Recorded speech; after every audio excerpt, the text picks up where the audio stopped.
안녕하세요. 뮬리로우드의 순일입니다. 몇몇 분들께서 제가 어떤 생각으로 디자인을 하고 또 가구를 만드는지 궁금해 하시더라고요. 디자인은 당연히 굉장히 중요한 것이죠. 브랜드를 유지하는 힘이기도 하고요. 많은 제조업체들이 굉장히 고민하는 부분이기도 할 겁니다. 제가 유명한 디자이너는 아니지만 제가 생각하는 디자인에 대해서 이야기를 해볼까 합니다. 먼저 살짝 제 이야기를 하자면 저는 대학교에서 가구 디자인을 전공을 했습니다. 당연히 디자인 전개 방식에 대해서도 교육을 받았죠. 제가 배운 디자인의 가장 중요한 요소는 바로 컨셉이었습니다. 이 컨셉이라는 것은 굉장히 간단하게 생각해서 제품의 형태가 될 수도 있고요. 기능성, 색감, 크기, 제작 공정, 독창성, 굉장히 다양한 요소가 있죠. 이런 요소들 중에 어떤 부분들을 채택을 해서 디자이너는 창의성을 발휘합니다. 몇 가지 요소를 섞을 수도 있고 딱 한 가지 요소만 정해서 디자인을 할 수도 있겠죠. 예를 들면 소주잔에 대해서 디자인을 한다. 그러면 여러 가지 요소 중에 소주잔의 크기에 대해서 집중을 해보겠습니다. 소주잔은 항상 이만한 크기여야 하는가? 라는 물음으로부터 시작을 하죠. 술을 마시는 사람들의 취향이나 성향을 분석해서 술을 많이 마시는 사람, 또 적게 마시는 사람 등에 따라서 소주잔의 크기를 바꿀 수도 있겠죠. 그럼 만약에 이런 거를 분석해서 소주잔 크기를 바꿨다. 그럼 그 다음 단계는 뭘까요? 생산성, 판매 비용, 제작 공정, 이런 요소들을 따지게 되겠죠. 여러 가지 사이즈의 소주잔을 출시했을 때 소비자 동향은 어떨까? 이게 과연 의미가 있는 작업일까? 이런 부분들을 분석하고 고려를 하게 됩니다. 다양한 사이즈의 소주잔을 만들게 되면 당연히 설비가 늘어나게 되고 생산 비용이 증가하게 되죠. 이것이 기업과 소비자에게 가치를 부여할 수 있는가? 굉장히 좀 일반적으로 생각할 수 있는 내용입니다. 이런 가능성을 여러 각도에서 분석해서 의미가 있다라고 판단되면 디자인이 전개되고 제품을 생산해서 판매까지 진행이 되는 거고요. 당연히 의미가 없다라고 판단되면 이 디자인은 폐기하게 됩니다. 대학에서 만약에 어떤 학생이 이 소주잔에 대해서 이런 아이디어를 내면 교수님들께서 이제 뼈를 때리기 시작하죠.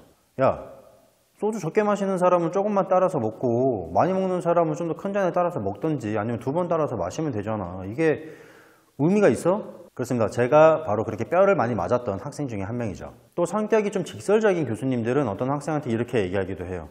야, 이건 쓰레기야. 진짜로요. 그런 얘기를 들은 학생의 마음의 상처, 마상 굉장히 크게 입고 학교를 잘 안 나오는 학생도 제가 봤고요. 한 번은 홍대에서 강의를 나오는 교수님께 제가 이런 질문을 했습니다. 교수님, 꼭 컨셉이 있어야 됩니까? 제가 만들고 싶은 형태가 이런 건데 이거 먼저 그냥 만들고 그냥 제품 출시하면 되지 않습니까? 교수님께서 이렇게 말씀하셨죠. 야, 그거 굉장히 위험한 생각이다 너. 저는 아 그렇군요 라고만 대답을 했습니다. 교수님께서 말씀하신 굉장히 위험한 생각이다라는 한마디에 담겨있는 의미를 온전히 느끼지 못한 거죠. 학생이던 저의 디자인에 대한 개념은 오로지 형태였던 것 같습니다. 이 디자인과 이 디자인의 차이는 이건 이렇게 예쁘고 이건 이렇게 예쁘고 이건 또 색깔이 이렇고 저건 색깔이 이래서 예쁘고 오로지 예쁜 거, 디자인은 예쁘게 만드는 거, 무조건적으로 형태가 가장 중요하다라고만 생각을 했던 것 같아요. 그 말은 즉 형태를 제외한 컨셉과 목적성을 찾아내는 게 너무 어려웠던 거예요. 저한테는. 왜냐면 대학에서는 디자인이나 예술은 배우는데 시장에 대해서는 배우지 못하니까요. 공방을 처음 창업하고 주문이 많이 없다 보니까 제품 개발, 홈페이지 제작, 홍보 이런 곳에 굉장히 많은 시간을 쏟아붓게 됩니다. 지금 생각해보면 이런 일련의 모든 활동이 다 디자인 작업이었던 것 같아요. 근데 한 가지 문제점은 제가 교수님께 질문했던 것처럼 컨셉에 대해서 명확한 정의를 내리지 못하고 가구를 제작하게 됩니다. 제가 만들고 싶은 가구를 만든 거죠.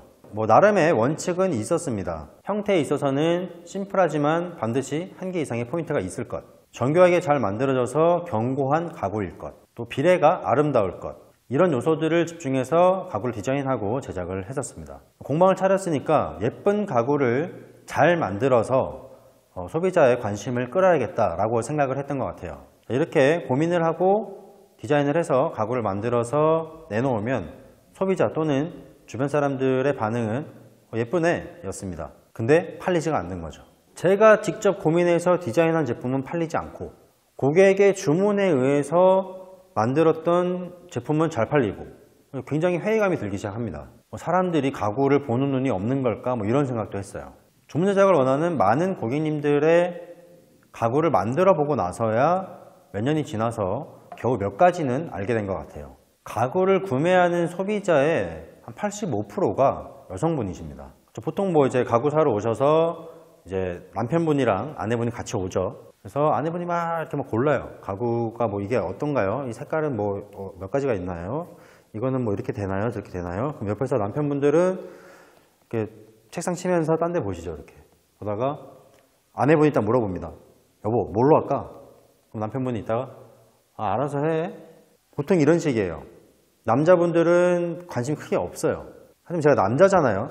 여자분들의 심리를 좀 이해해 보려고 했지만 뭘 원하는 건지 초반엔 당연히 알 수가 없었죠. 가구를 뭐 전공을 했지만 여러 종류의 가구에는 소비자가 원하는 핵심적인 포인트가 있습니다. 소비자들이 이 가구에 관심을 갖게 되는 첫 번째 포인트는 당연히 미적인 요소입니다. 예쁜 거. 초반에 제가 뭐 컨셉이 그렇게 명확하지 않았어도 나름에는 예쁘다고 생각한 것들을 만들었기 때문에 그래도 몇 개씩은 판매하면서 운영을 했었죠. 가구의 외모에 이끌려서 문의를 하러 오시지만 판매로 연결되기까지는 또 많은 요소들이 있죠. 근데 그 중에 포인트는 가격과 실용성, 이 두 가지 아니겠습니까? 물론 이 업체를 믿을 수 있는 신뢰성도 중요할 겁니다. 저는 심플한 디자인을 좀 추구하는 편인데 가구를 심플하게 만들려고 하면 보이지 않는 곳에 더 복잡한 구조가 되는 경우가 많고 짜맞춤 기법도 많이 활용해야 되고 또 그로 인해서 목재를 더 많이 사용하게 됩니다. 당연히 가격이 비싸지죠. 또 어떤 디자인은 뭐 아름다운 형태를 위해서 실용성 부분을 몇 가지 포기한 경우도 있습니다. 하지만 이런 부분을 감안하면서까지 제 가구를 구매하실 분들은 그렇게 많지 않을 뿐더러 또 번듯한 굉장히 좀 잘 갖춰진 매장을 갖고 있지도 않았죠. 반면에 주문 제작을 희망하는 고객님들의 주문 사항은 굉장히 명확한 편입니다. 예를 들면 가정용 수납장을 주문하는데 저희 집 공간이 이렇고요. 이 공간에 수납장을 놓을 거예요. 그리고 서랍에는 어떤 것들이 들어갈 거고요. 이 수납장 상판에는 뭐 장식용품들을 올려서 뭐 이렇게 쓸 거예요. 뭐 이런 식으로 명확한 목적을 가지고 상의를 하세요. 또 색상도 어느 정도는 생각을 하고 오시기 때문에 목재 선택도 비교적 되게 쉽게 하시는 편입니다. 뭐 매장용 가구를 주문하시는 분들도 마찬가지죠. 그러면 디자인이 좀 보다 쉬워져요. 사용할 목재와 사용 목적이 명확한 가구에 제가 좋아하는 아름다운 비례를 넣고 포인트만 약간 집어넣어주면 되거든요. 또 그러다 보니 또 어떤 문제가 생겼어요. 너무 소비자분들의 요구에만 집중하다 보니까 가구의 개성이 점점 흐려지는 겁니다. 그 예전에 들었던 말 중에 굉장히 좀 지금도 기억나는 충격적인 말이 있어요.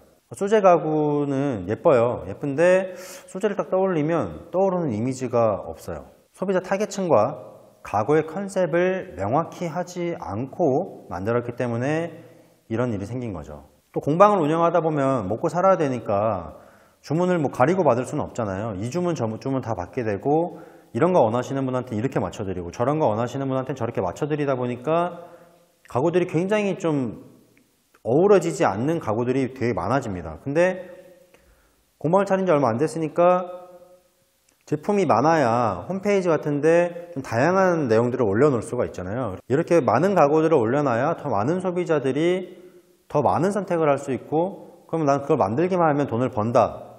이렇게 돼가는 거죠. 그러다 보니까 사용하는 목재 종류도 굉장히 다양하게 되고 그럼 재고도 많이 쌓이게 되고 디자인을 하더라도 디자인은 결국 어떤 사용 목적과 형태적인 특성이라든지 뭐 기능성이라든지를 고려해서 하게 되는데 똑같은 디자인이라도 소재를 또 다른 것들을 쓰면 느낌도 전혀 달라지게 되죠. 그렇게 제품이 많아지고 홈페이지에 100여 종의 가구가 이제 업로드 됐을 때 제가 이제 디자인의 혼란을 느끼기 시작했습니다.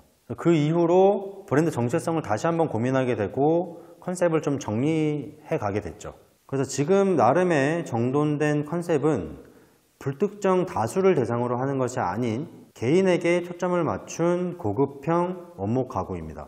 타겟층도 옛날에는 불특정 다수를 대상으로 했다면 지금은 비교적 경제적 여유가 있는 30대에서 40대를 대상으로 디자인하고 가구를 제작합니다. 결국 지금 제가 얘기하는 거는 컨셉이 명확해야 된다. 이거는 디자인뿐만 아니라 사업 자체에 연결되는 이야기죠. 그래서 유튜브도 그렇고 뭐 사업도 1인이 운영하는 사업체들도 굉장히 좀 많이 생기고 있죠. 공방을 차리시려는 분들이 좀 많이 생기신 것 같은데, 제가 말씀드리는 거는 제작자와 디자이너는 그 중요한 요소가 굉장히 다르다는 점을 말씀드리고 싶은 겁니다. 공방을 차리게 되면 해야 되는 것들이 굉장히 많죠. 디자인, 제작, 홍보, 홈페이지 관리, 상담, 배송, 자재 수급, 굉장히 많습니다. 그렇기 때문에 디자이너가 되고 싶은 분들이 공방을 차리면 이런 부분에서 힘들어 하시고요.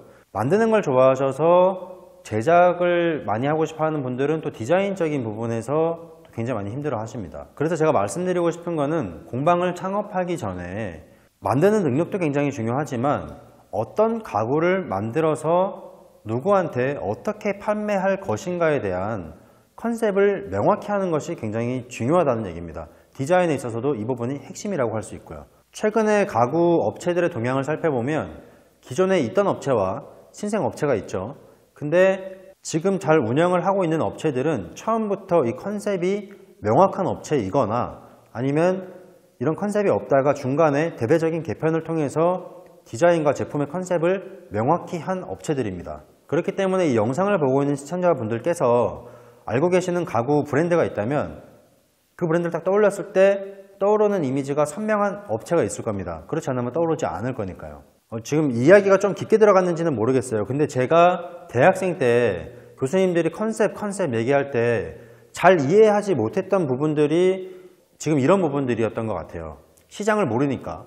시작하시는 분들은 당연히 시장에 대해서 좀 판단이 잘 안 되시죠. 그래서 공방을 차리면 보통 어떤 거 만들어야 되는지 디자인도 하셔야 되고 도면도 치셔야 되고 제작도 해야 되고 홈페이지도 만들어야 되고 상담도 해야 되고 판매도 해야 되고 홍보도 해야 되고 돈 관리도 해야 되고 엄청 많죠. 욕심이 좀 많으신 분들은 이 모든 걸 다 잘하고 싶거나 아니면 이게 할 게 너무 많으니까 좀 어떤 걸 막 포기하기도 하시는 거죠.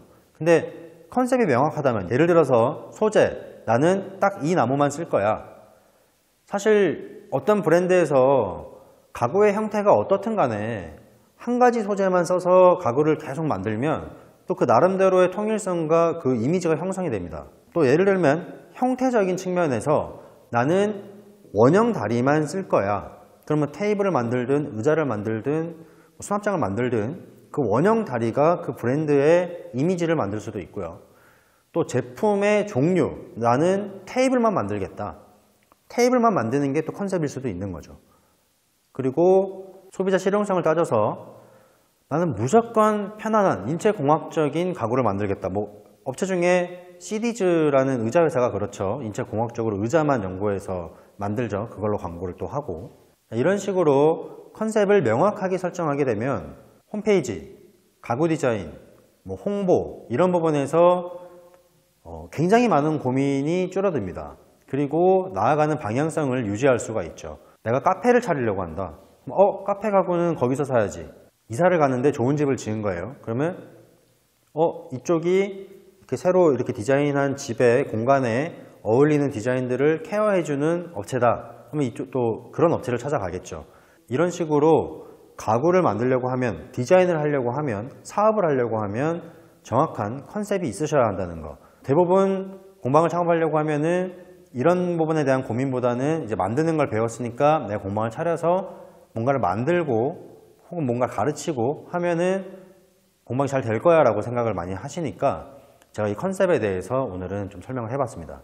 결국 제가 어떻게 디자인을 하고 어떤 가구를 만드느냐에 대한 거는 어떤 형태적인 특성이나 비례적인 특성이나 소재적인 특성이 아니라 이런 부분들을 다 고려하면서 요새는 진행을 하고 있다는 말씀을 드리고 싶었습니다. 오늘은 제 개인적인 생각을 말씀드린 거기 때문에 또 저랑은 굉장히 또 다르게 생각하시는 분들도 많을 거라고 생각을 합니다.